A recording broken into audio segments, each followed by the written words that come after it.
Welcome to N9 news. ముందుగా headlines. Unguturu నియోజకవర్గంలో పేదల సేవలో కార్యక్రమం పాల్గొన్న ముఖ్యమంత్రి చంద్రబాబు నాయుడు.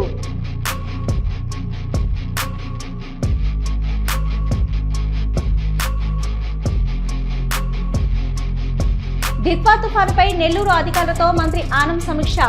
ఎప్పటికప్పుడు అప్రమత్తంగా ఉండాలని అధికారులకు సూచించిన రామనారాయణ రెడ్డి.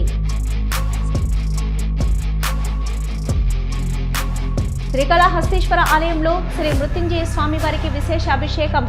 అధిక సంఖ్యలో పాల్గొన్న భక్తులు.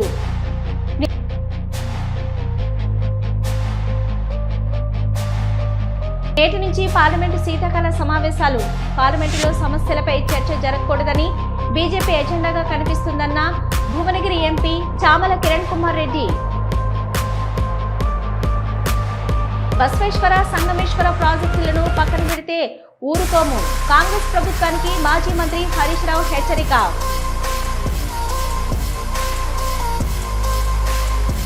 మేడారం జాతరపై ముఖ్యమంత్రి రేవంత్ రెడ్డి సమీక్ష. పాల్గొన్న మంత్రులు, అధికారులు.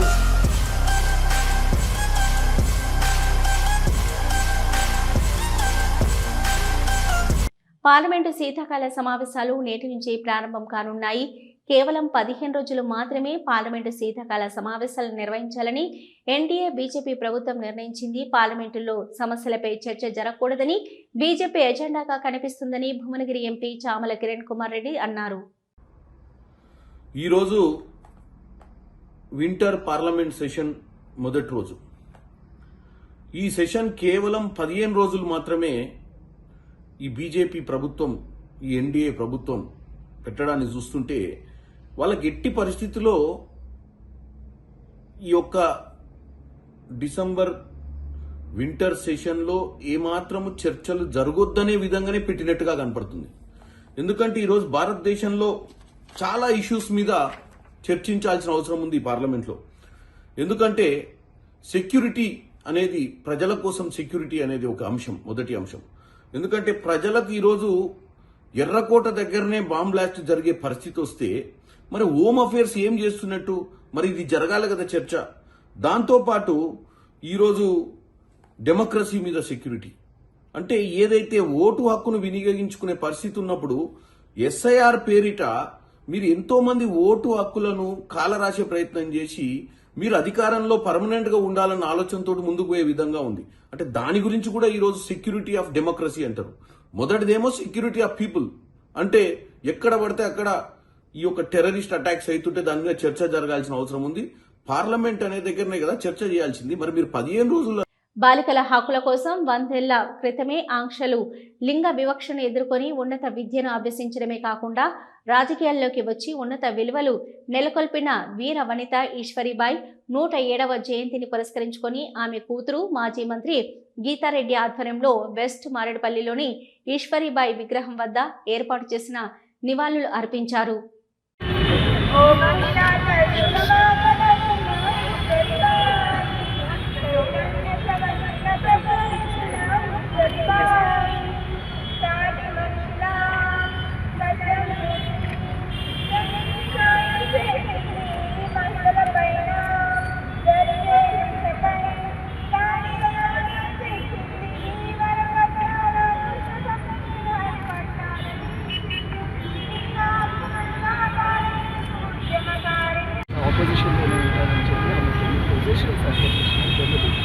అది ఇప్పుడు లేదు.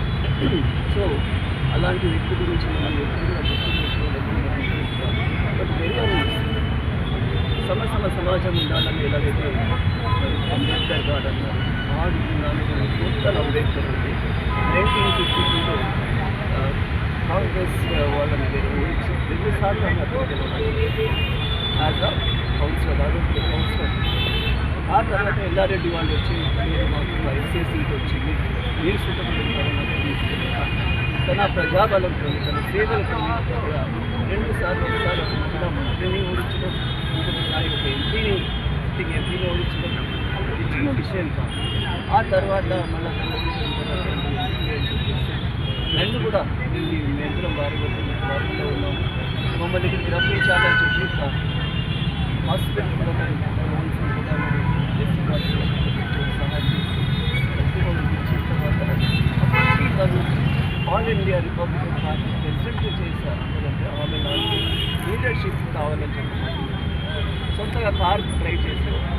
ఇవన్నీ ఆమె చూస్తే ఆనాటి రోజుల్లో 1950s మహిళలకి బసవేశ్వర సంగమేశ్వర ప్రాజెక్టులను పక్కన పెడితే ఊరుకోబోమని పనులు వెంటనే మొదలు పెట్టకపోతే రైతుల పక్షాన పాదయాత్ర చేపడతామని మాజీ మంత్రి హరీష్ రావు తెలంగాణ ప్రభుత్వాన్ని హెచ్చరించారు. మా నారాయణ ఖేడ్కో మా జోగిపేటకో మా సంగారెడ్డి జిల్లాను ఎందుకు పక్కకు పెడతా ఉన్నారు? మా జిల్లా ప్రాజెక్టులు ఎందుకు పండుకోబెట్టిండ్రు? మా జిల్లాని ఎందుకు చిన్న చూపు చూస్తున్నారు? మా సంగమేశ్వర ప్రాజెక్టు పనులు ఎందుకు నిలిపివేసిందో సమాధానం చెప్పాలని నీటిపారుదల మంత్రి ఉత్తమ్ కుమార్ రెడ్డి గారిని నేను డిమాండ్ చేస్తున్నాను. చాలా బాబు తీవ్రమైనటువంటి ఇబ్బందులు పెడతా ఉన్నారు. నేను ఇవాళ సిర్గాపూర్ పోతే కంకి రైతులు కొంతమంది కలిసి చెప్తా ఉన్నారు, 2 లారీల సోయాబీన్ కొంటే మళ్ళీ 60 క్వింటాలు వాపసు పంపారు. కొన్నారు, సోయాబీన్ తీసుకుపోయినరు, 4 రోజుల తర్వాత వాపసు పంపించారు. అంటే ఏంది ఆ రైతుల పరిస్థితి? ఏంది? ఎన్ని రోజులు పడిగాపులు కాయాలి? నారాయణ ఖేడ్లో కానీ ఈ రాష్ట్రంలో కానీ మక్కలు సోయాబీన్ కొనబట్టి 1 నెల రోజులు దాటింది. ఈరోజు వరకు మక్క రైతుకు 1 రూపాయి రాలేదు, సోయాబీన్ రైతుకు 1 రూపాయి చెల్లింపు జరగలేదు. 1 నెల రోజులైనా చెల్లింపులు జరగకపోతే ఈ రాష్ట్ర ప్రభుత్వం ఏం చేస్తుంది అని అడుగుతా ఉన్నారు. రాష్ట్రంలో 1 నెల రోజుల నుంచి మక్కలు సోయాబీన్ కొంటుంటే ఈ రోజుకు ఏ ఒక్క రైతుకు 1 రూపాయి చెల్లింపు జరగలేదు. మాట్లాడిస్తే రేవంత్ రెడ్డి ఏమంటాడు? 48 గంటల్లోనే రైతులకు చెల్లింపులు చేస్తున్నాము అంటున్నారు. 48 గంటలు కాదు, 48 రోజులైనా మక్కలకు సోయాబీన్కు చెల్లింపులు జరగడం లేదు. మీ ఇంటెలిజెన్స్ వ్యవస్థ, మీ ప్రభుత్వ వ్యవస్థ ప్రతిపక్షాలను ఇబ్బంది పెట్టడానికైనా ప్రజల కష్టాలను గమనిస్తారా, గుర్తించరా అని అడుగుతా ఉన్నారు. ఖమ్మం నగరంలోని ముస్తఫా నగర్ వైన్ షాప్ ముందు స్థానికులు ఆందోళనకు దిగారు. వైన్ షాప్ బంద్ చేయించి షాప్ ముందు బైఠాయించారు. జనావాసాల మధ్య వైన్ షాప్ను తొలగించాలని డిమాండ్ చేశారు.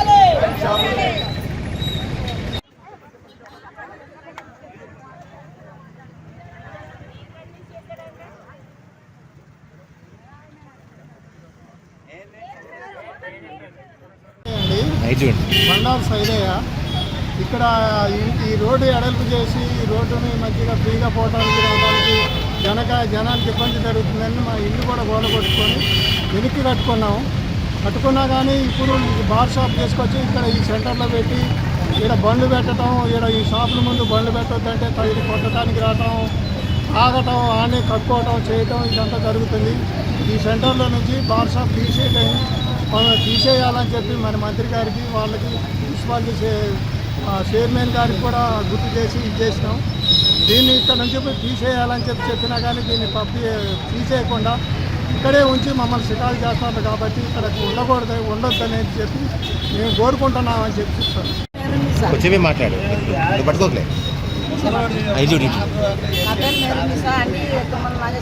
సార్ దయచేసి మీరు ఇక్కడ షాప్ ఉంచబట్టండి సార్, చాలా ఇబ్బంది అవుతుంది మాకు లేడీస్లకి. పక్కనే మేము ఉంటున్నాం, 8 సంవత్సరాలు మేము వచ్చి ఇంట్లోకి తాగి బాగా సీసాలు బలగొట్టడం చికా చేస్తున్నారు సార్. దయచేసి షాప్ లేకుండా చేయండి సార్, మీరు ఉంచబాకండి. అసలు చాలా లేడీస్ కూడా చాలా చికాగా అవుతుంది సార్ ఇక్కడ. మేడారం జాతరపై ముఖ్యమంత్రి రేవంత్ రెడ్డి సమీక్ష నిర్వహించారు. ఈ సమీక్షకు మంత్రులు పొంగులేటి శ్రీనివాసరెడ్డి, కొండా సురేఖ, అడ్లూరి లక్ష్మణ్, సీఎం సలహాదారు వేము నరేందర్ రెడ్డి, ప్రభుత్వ ప్రధాన కార్యదర్శి రామకృష్ణారావు, సీఎంఓ ముఖ్య కార్యదర్శి శ్రీనివాసరాజు, ఉన్నతాధికారులు హాజరయ్యారు. మాదిగ ఇంటలెక్చువల్ ఫోరం ప్రొఫెసర్ గుండె చప్పుడు కనకయ్య అధ్యక్షతన ముఖ్య అతిథులు మాజీ మంత్రివర్యులు మోతుకపల్లి నరసింహులు మాట్లాడారు. సభను ఉద్దేశించి మాట్లాడుతూ మన భవిష్యత్తు మారాలంటే రాజకీయ శక్తిగానే ఎదగాలని ఉద్ఘాటించారు మోతుకపల్లి నరసింహులు.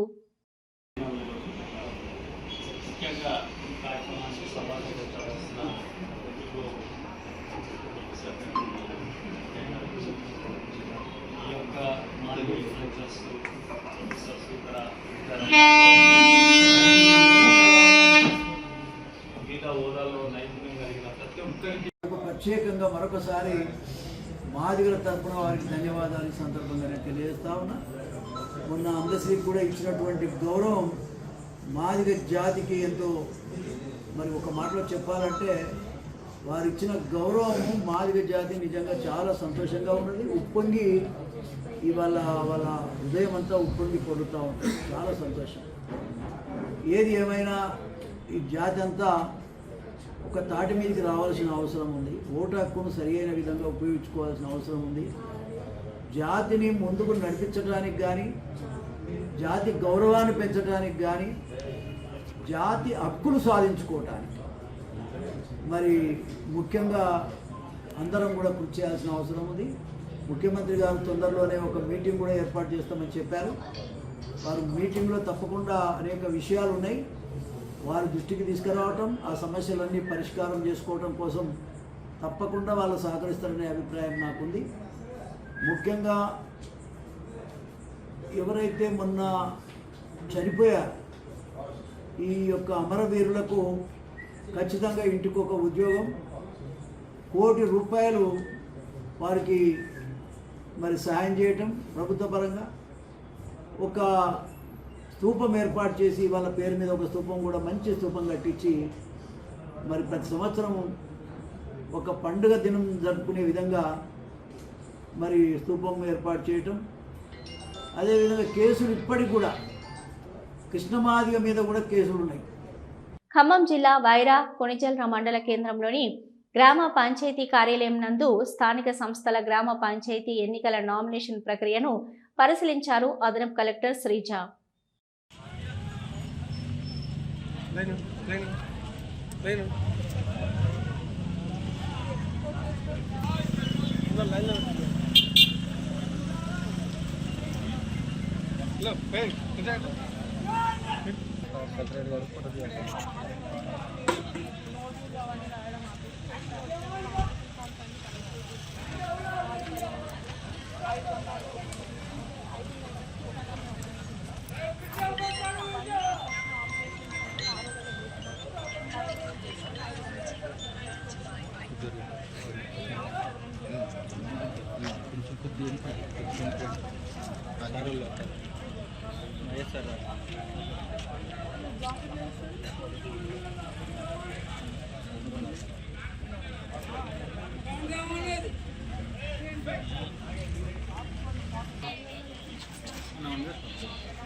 మంత్రి పొన్నం ప్రభాకర్ గౌడ్ మీడియాతో మాట్లాడారు. ఎన్నికల్లో గెలిచి నేటికి సరిగ్గా 2 సంవత్సరాలు పూర్తయిన సందర్భంగా ఆయన ప్రజలకు ధన్యవాదాలు తెలిపారు.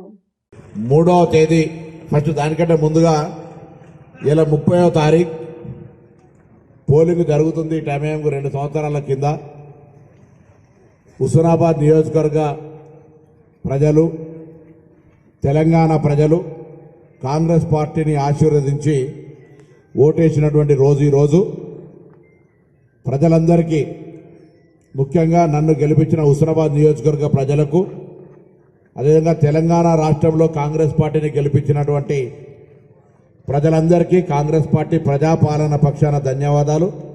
వ్యక్తిగతంగా హుస్నాబాద్ నియోజకవర్గ ప్రజలందరికీ నన్ను ఆశీర్వదించి గెలిపించినందుకు ధన్యవాదాలు తెలియజేస్తా ఉన్నా. 30 నాడు పోలింగ్ జరిగితే 3వ తేదీ నాడు ఎన్నికల ఫలితాలు వచ్చినాయి. ఎన్నికల ఫలితాలైనటువంటి 3వ తేదీ నాడు 2 సంవత్సరాలు పూర్తి అవుతున్న సందర్భంగా గౌరవ ముఖ్యమంత్రి గారు, సహచార మంత్రులు, జిల్లా ఇన్ఛార్జ్ మంత్రి, జిల్లాకు సంబంధించిన మంత్రులు, ఇతర వివిధ డిపార్ట్మెంట్లకు సంబంధించినటువంటి ఇక్కడ శంకుస్థాపన మంత్రులందరికీ కూడా 3వ తారీఖు నాడు ఇక్కడికి రమ్మని ఆహ్వానించడం జరిగింది. ఉమ్మడి జిల్లా శాసనసభ్యులందరూ కూడా ఇక్కడికి రమ్మని, కార్పొరేషన్ చైర్మన్ అందరూ కూడా రమ్మని ఆహ్వానిస్తూ ఉన్నాం. ఈ సభను విజయవంతం చేయడానికి నియోజకవర్గానికి సంబంధించినటువంటి ప్రజలందరూ కూడా ప్రతి ఒక్కరిని పేరు పేరున ఆహ్వానిస్తా ఉన్నా. అందరూ కూడా 2 సంవత్సరాలు పూర్తయిన సందర్భంగా నియోజకవర్గంలో జరిగినటువంటి పనులు, జరగాల్సిన పనులు, జరిగిన పనులకు సంబంధించినటువంటి కార్యక్రమంతో పాటుగా జరగాల్సిన పనులకు శంకుస్థాపన గౌరవ ముఖ్యమంత్రి గారు చేస్తారు. కాబట్టి తప్పకుండా ఈ సభకు హుస్నాబాద్ నియోజకవర్గంలో ఉన్నటువంటి వాళ్ళతో పాటుగా ఉమ్మడి జిల్లా సమావేశంగా అందరూ కూడా రావాల్సిందిగా ఈ సందర్భంగా కోరుతా ఉన్నాం. 3వ తేదీ నాడు గౌరవ ముఖ్యమంత్రి గారి చేతుల మీదుగా, సంబంధిత శాఖ మంత్రుల చేతుల మీదుగా, ముఖ్యంగా మన ప్రాంతానికి ఒక ఐకానిక్ ఎడ్యుకేషన్ ఇన్స్టిట్యూట్, ఒక ఉన్నతమైన విద్యా సంస్థ శాతవాహన ఇంజనీరింగ్ కాలేజ్, అది మనం ప్రస్తుతానికి పాలిటెక్నిక్ కాలేజీలో షిఫ్ట్ సిస్టంలో నడుపుతా ఉన్నాం. అన్ని వసతులను కలిగించినాం. ఈ రాష్ట్రంలో ఏ మొదటి సంవత్సరం కాలేజీకి కూడా లేనన్ని వసతులను గౌరవ వైస్ ఛాన్సలర్ గారు, రిజిస్ట్రార్ గారు, ప్రిన్సిపాల్ గారు ప్రత్యేక శ్రద్ధ తీసుకొని, జిల్లా కలెక్టర్ గారు శ్రద్ధ తీసుకొని, నేను కూడా వారికి వెంట ఉండి ఇక్కడ శాతవాహన యూనివర్సిటీకి సంబంధించినటువంటి చేయడంతో పాటుగా స్థలాన్ని కేటాయించినాం. 30 ఎకరాల స్థలం కేటాయించి అది చదును చేయడం జరుగుతూ ఉంది. అందుకు సంబంధించి నిన్ననే 35 కోట్ల జీవో వచ్చింది. దాని ఫౌండేషన్ కార్యక్రమం జరుగుతుంది. అదేవిధంగా అప్గ్రేడేషన్ ఆఫ్ పాలిటెక్నిక్స్, ఐటీఐస్ కింద ఏటీసీ శాంక్షన్ అయింది. దానికి కూడా గౌరవ ముఖ్యమంత్రి గారి చేతుల మీదుగా ఫౌండేషన్ జరుగుతుంది. దాంతోపాటుగా మనకు కొత్తపల్లి టు రాజీవ్ రహదారి, కొత్తపల్లి టు హుస్నాబాద్ దాకా 4 లైన్ల రహదారికి గతంలో ఫేజ్ 2కు మనం ఫౌండేషన్ వేసుకున్నాం. ఫేజ్ 1 కూడా శాంక్షన్ అయింది. దానికి సంబంధించి జీవో కూడా వస్తుంది. దాన్ని కూడా మనం గౌరవ ఫౌండేషన్ వేసుకోవడం జరుగుతుంది. Khammam to Devarapalli national highway మీద మంత్రి తుమ్మల ప్రయాణించారు. కొదుమూరు నుంచి సత్తుపల్లి వరకు హైవే పనులు పర్యవేక్షించారు మంత్రి తుమ్మల నాగేశ్వరరావు.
జంక్షన్ మార్చామా?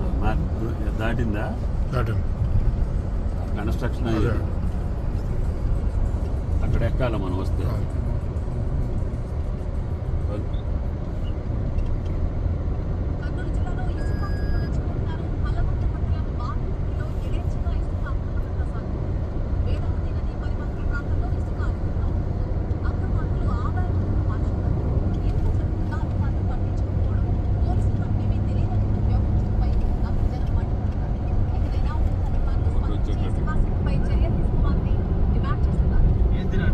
తీసుకుపోరా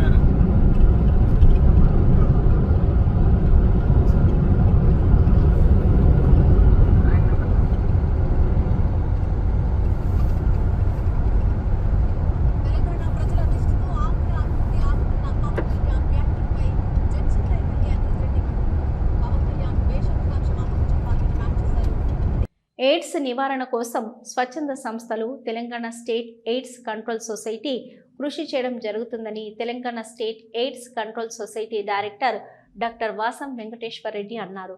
ప్రపంచ ఎయిడ్స్ దినోత్సవాన్ని పురస్కరించుకొని Telangana state AIDS control society ఆధ్వర్యంలో బాగ్లింగంపల్లి సుందరయ్య విజ్ఞాన కేంద్రం నుంచి ఆర్టీసీ కళాభవన్ వరకు ర్యాలీ నిర్వహించారు.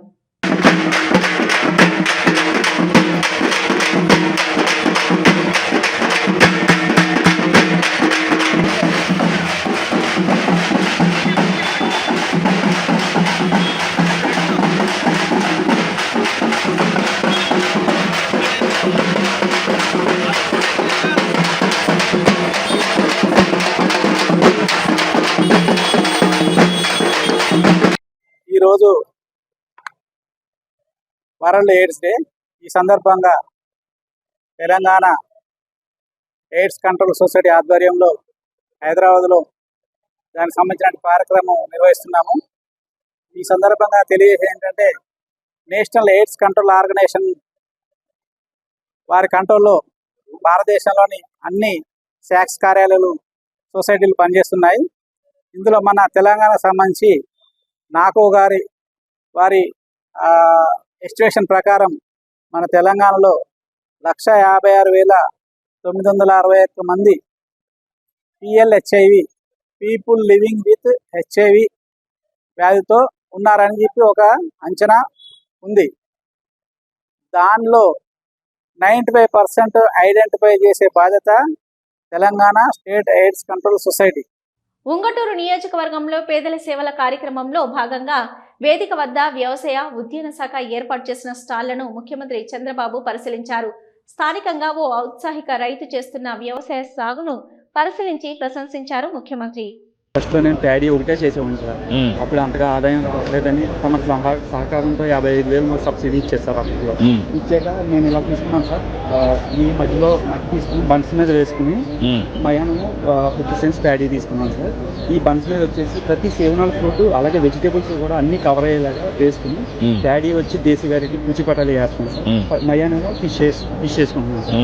ఎకరం పొలంలో ఎటువంటి కెమికల్స్ యూజ్ చేయకుండా నేచురల్ ఫార్మింగ్ చేస్తున్నాను సార్. మా భార్య నేను చేస్తున్నాను. 2,30,000 వస్తుంది సార్. 2,30,000 వస్తుంది సార్. నువ్వు 1 ఎకరా చేస్తున్నావు, 10 ఎకరాలు చేస్తావు ఇదే మోడల్. ఒక 4-5 ఫ్యామిలీలు తీసుకుంటాను, వాళ్ళే పని చేస్తారు, నువ్వు మేనేజ్ చేస్తావు. మేనేజ్ చేస్తే కొంత డబ్బులు వస్తుంది. దాన్ని బేస్ చేసుకుంటే మినిమం నా లెక్క ప్రకారం వాళ్ళకు మనిషికి 20,000-25,000 రూపాయలు ఇంట్లో కూర్చొని ఆదాయం సంపాదించే పరిస్థితి వస్తుంది. ఇది very good model. I'm very happy. బాగుంది. దీన్ని మొత్తం తీసుకోండి, క్లస్టర్ అప్రోచ్ తీసుకొని స్కేలింగ్ చేయండి. అన్నీ కూడా ఫ్రూట్ ఫర్మెంటేషన్ అన్నీ కూడా అందులో యూజ్ చేస్తాం సార్. ఏది బయటికి అవ్వదు సార్. ఇందులో ఏది వేస్టేజ్ ఉండదు, అన్ని ఫామ్కే యూజ్ చేస్తున్నాం సార్. ఎంత వస్తుంది ఎకరాలో ఫిష్? ఎంత వస్తుంది ఫిష్? 1 lakh వరకు వస్తుంది సార్. 1 lakh వస్తుంది sir. Good. I'm very happy, proud of you.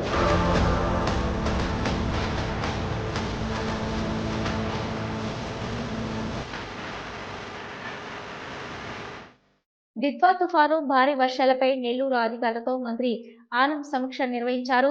Somasila, Kandaleru జలాశయాలు, సంగం, నెల్లూరు బ్యారేజీల నీటి ఇన్ఫ్లో, అవుట్ఫ్లో వివరాలను ఇంజనీరింగ్ అధికారులను అడిగి తెలుసుకున్నారు.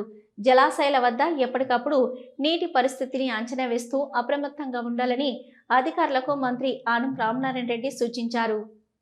ముఖ్యంగా ఈ దిత్వా సైక్లోన్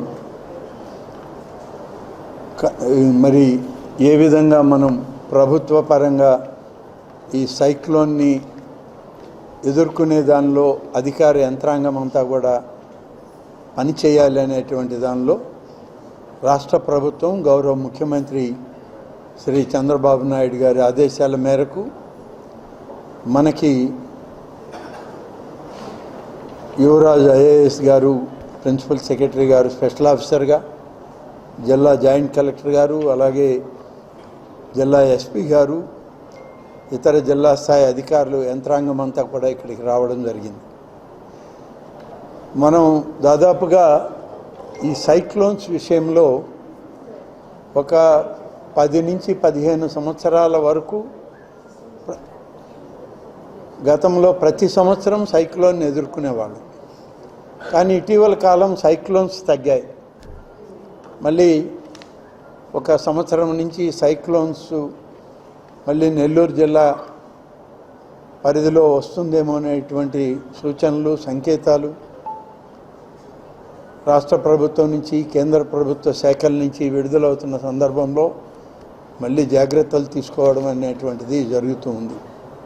మనకి ఈ సంవత్సరమే ముందు సైక్లోన్లు వచ్చాయి గత మాసంలో.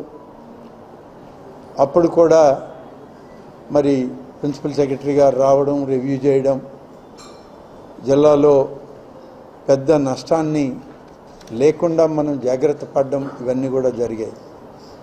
ఈరోజు కూడా ఈ యొక్క తిత్వా సైక్లోన్ సివియర్గా ఉంటుందనేటువంటి సూచనలు ముందు ఉన్నా ఇప్పుడు వచ్చేటువంటి ఇండికేషన్స్తో కొంత దాని ప్రభావం నెల్లూరు జిల్లా మీద తగ్గుతుంది అనేటువంటిది మనకున్న సమాచారం. ఇప్పుడు సార్ చెప్పిన దాంట్లో కూడా అదే విషయం చెప్పడం జరిగింది. ఈ సందర్భంలో అధికార యంత్రాంగాన్ని అంతా మేము కోరేది ఒకటి, ఇది పూర్తిగా నెల్లూరు శ్రీకాళహస్తీశ్వర ఆలయంలో శ్రీ మృత్యుంజయ స్వామి వారికి విశేష అభిషేక పూజలు శాస్త్రయుక్తంగా జరిపారు. వేద పండితులు రాహుకేతు సర్పదోష నివారణ పూజలు, శనీశ్వర అభిషేకాలు, స్వామివారికి రుద్రాభిషేకాలు, వివిధ రకాల ఆర్జిత సేవల్లో భక్తులు అధిక సంఖ్యలో పాల్గొని ధరించారు. శివసుదాయ శ్రీ వరదమూర్తయే నమో నమః. ఓం శ్రీం హ్రీం క్లీం గ్లౌం గంగణపతయే వరవరద సర్వజనం మే వశమానయ స్వాహా. తత్పురుషాయ విద్మహే వక్రతుండాయ ధీమహి తన్నో దంతిః ప్రచోదయాత్. శ్రీ మహాగణాధిపతయే నమః. సతీరివ మాతరః తస్మారంగమామవో యస్య క్షభవంతో యా సాగుం రాజావరుణో యాతి మధ్యే సత్యానృతే అపపస్యంజనానాం మధుస్సుజస్సుజయో యాః పావకాస్తాన ఆప సద్గుష్యోనా భవంతు. యాసాం దేవాదివి కృణ్వంతి భక్షయ్యా అంతరిక్షే బహుధా భవంతి. యాః పృథివీం భజసోందంతి శుక్రాస్తాన ఆప సద్గుష్యోనా భవంతు. శివేన మా చక్షుషా పశ్యదాపశివయా తనవోపస్పృశ తత్వచం మే సర్వాగం అగ్నే గౌరప్సుషుదో హువే వేమయవర్చో బలమోజో నిధత్త. ఓం త్రయంబకం యజామహే సుగంధిం పుష్టివర్ధనం. యామిషంగిరిసింతహస్తే బిభర్షస్తవే శివాంగిరిత్రతాంగురుమాహిగుంసీః పురుషం జగత్. శివేన వచసా త్వా గిరిశాచ్ఛావదామసి విధానः సర్వమిజ్జగదయక్ష్మగో సుమనాసత్. అధ్యవోచదసి వక్తా ప్రథమో దైవ్యో విమా వృక్షేభ్యో హరికేశేభ్యః పశూనాం పతయే నమో నమః. సస్మింజరాయ త్రిషీమతే బధీనాం పతయే నమో నమః. బభ్రశాయ వ్యాధనేన్నానాం పతయే నమో నమః. హరికేశాయోపవేతనే పుష్టానాం పతయే నమో నమః. భవస్య హేత్యై జగతాం పతయే నమో నమః. రుద్రాయ తదావినే క్షేత్రానాం పతయే నమో నమః. ఆయచ్చద్భ్యో విసృజద్భ్యశ్చ వో నమో నమోస్యద్భ్యో.